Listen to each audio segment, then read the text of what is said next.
সংসার মানেই শুধু কাজ আর কাজ। সংসারের যেদিকে তাকাবেন সেদিকেই শুধু কাজ। সেই সকাল থেকে শুরু হয় আর রাত পর্যন্ত চলতে থাকে এই জার্নি। মৃত্যুর আগ পর্যন্ত এই জার্নি চলতে থাকবে। আসসালামু আলাইকুম, কি অবস্থা সবার, কেমন আছেন? আমরা আলহামদুলিল্লাহ অনেক অনেক ভালো আছি। আজকে সকাল সকাল উঠে ছেলে বলছে সে পাস্তা খাবে, সে কোনো পরোটা রুটি আজকে খাবে না। তো এই জন্য আমি ঝটফট করে পাস্তা রান্না করব। আর অন্যান্য দিনের তুলনায় আজকে একটু সকালবেলা তাড়াতাড়ি উঠেছি।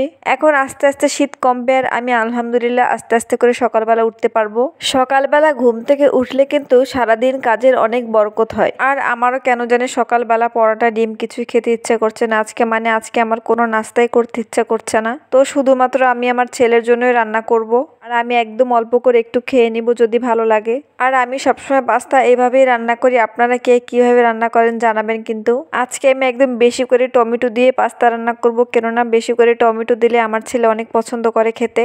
এখানে অল্প একটু সসও দিয়ে দেবো স্বাদ বাড়ানোর জন্য। আর আজকে আমি এই পাস্তার জন্য একটা সস বানিয়ে নিব। আর আজকে কিন্তু আমি কোনো কাঁচামরিচ দিই না, আমি গুঁড়ামরিচ দিয়ে রান্না করব। গুঁড়ামরিচ দিলে কিন্তু যেরকম একটু হালকা ঝাল ঝাল হয়, আবার কিন্তু কালারটা অনেক সুন্দর হয়। আমি আবার মাঝে মধ্যে এই পাস্তার ভিতরে রসুন কুচিও দিই, কিন্তু আজকে আর দিলাম না। আর এই রেসিপিটা অনেক বেশি ভাইরাল হচ্ছে ফেসবুকে। এটার নাম হচ্ছে মেয়োনিজ। আমরা তো সবসময় বাজার থেকে কিনে খাই, আজকে আমি একটু বাসায় ট্রাই করব।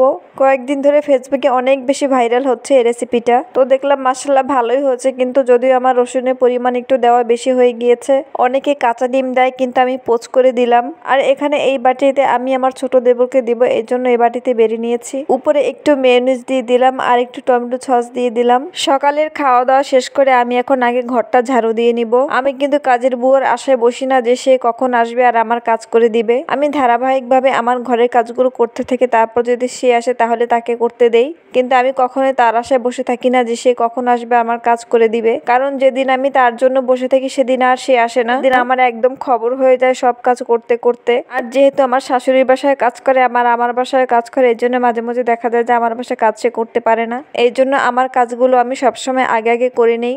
যাই হোক, ছোট বাচ্চারা বাসায় থাকলে অনেক বেশি ঘর ময়লা হয়। দেখেন আমার ঘর থেকে কতগুলো ময়লা বের হয়েছে। এভাবে সকাল বিকাল ঝাড়ু দিলে এভাবেই ময়লা বের হবে। আর যেহেতু আমার বাসা নিচতলায়, তাই ময়লাটাও বেশি হয়, কারণ আমার ছেলে সারাদিন গ্যারেজে খেলাধুলা করে আর সেগুলো নিয়ে ঘরে ওঠে। এর জন্য আমার ঘর ডেইলি 2 থেকে 3 বার ঝাড়ু দিতে হয়। আসলে আমার ছেলেটা সারাদিন একা একা বাসা থাকে, কি করবে, ও এখানে বসে সারাদিন খেলাধুলা করে। এখন আমি দুপুরে রান্না বসাবো। আজকে আমি আমার বাসায় রান্না করব। আমার শাশুড়িকে বলেছি আপনার তেমন কিছু রান্না করতে হবে না, আমি আমার বাসায় আজকে রান্না করি। সে বললো ঠিক আছে, তাহলে আমি শুধু ভাত রান্না করি আর ডাল রান্না করি। তো আমি থেকে ভাত রান্না করতেও নিষেধ করেছিলাম, কিন্তু সে অলরেডি ভাত বসিয়ে দিয়েছে। আর এই কড়াইতে আজকে আমি ছোট মাছের চচ্চড়ি করব আলু আর টমেটো দিয়ে। আমি ছোট মাছ সবসময় হাতে মাখিয়ে বসাই, কিন্তু আজকে তো এইভাবে বসালাম, দেখি এভাবে রান্না করলে কেমন হয় খেতে। তো আমি সব মশলা দিয়ে দিলাম। এবার পরিমাণ মতো লবণ দিয়ে দিলাম, হলুদের গুঁড়ি, মরিচের গুঁড়ি, আমি সামান্য আদা রসুন বাটা আর জিরা বাটাও দিয়েছি। আর দিয়ে দিলাম পরিমাণ মতো টমেটো কুচি। ছোট মাছের ভিতরে এইভাবে টমেটো কুচি দিলে কিন্তু মাছের স্বাদ অনেক বেড়ে যায়। আর এখানে আমি কুচি করে রাখা আলুগুলো দিয়ে দিলাম। এগুলো দিয়ে খুব ভালো করে একটু কষিয়ে নিব। মাছের মশলা আপনি যত বেশি কষাবেন মাছ খেতে ততই ভালো লাগবে। আর এখন আমি মাছগুলো আস্তে আস্তে দিয়ে দিলাম। এগুলো হচ্ছে নদীর মলা মাছ। এই মাছগুলো খেতে কিন্তু দারুণ মজা, আমাদের বাসার সবাই অনেক বেশি পছন্দ করে। আর আমি এই মাছের মাথা সবসময় ফেলে দিই, কেননা এই মাছের মাথা না ফেললে এই মাছ কোনোভাবেই খাওয়া যাবে না। অন্য একটা কড়াইতে করলা ভাজি করব। আর আমি করলা সবসময় হাতে মেখে ভাজি। এভাবে হাতে মেখে রান্না করলে সেই করলা খেতে অনেক বেশি মজা হয়। এটা আমি আমার বড় বোনের কাছ থেকে শিখেছি। তো মাছ ভাজা আমার শেষ। এবার আমি থালা বাসন ধুয়ে নেব।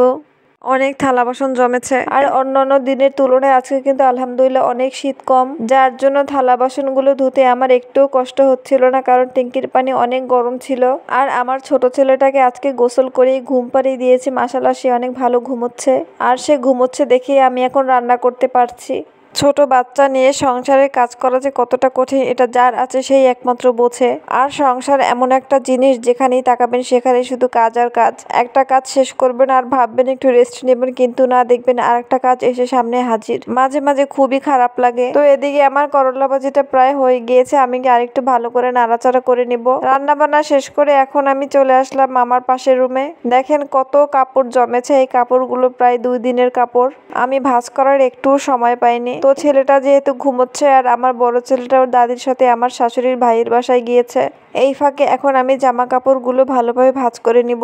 আসলে বাচ্চাটা ঘুমোলে আমি অন্যান্য কাজগুলো একটু করতে পারি, না হলে সারাক্ষণ ওকে কোলে নিয়ে বসে থাকতে হয়। আর ও তো সারাদিন সবার কোলে কোলে থাকবে, যতক্ষণ সজাগ থাকবে সবার কোলে কোলে থাকবে। তো আজকে এই পর্যন্তই। সবাই ভালো থাকবেন, সুস্থ থাকবেন। আল্লাহ হাফেজ।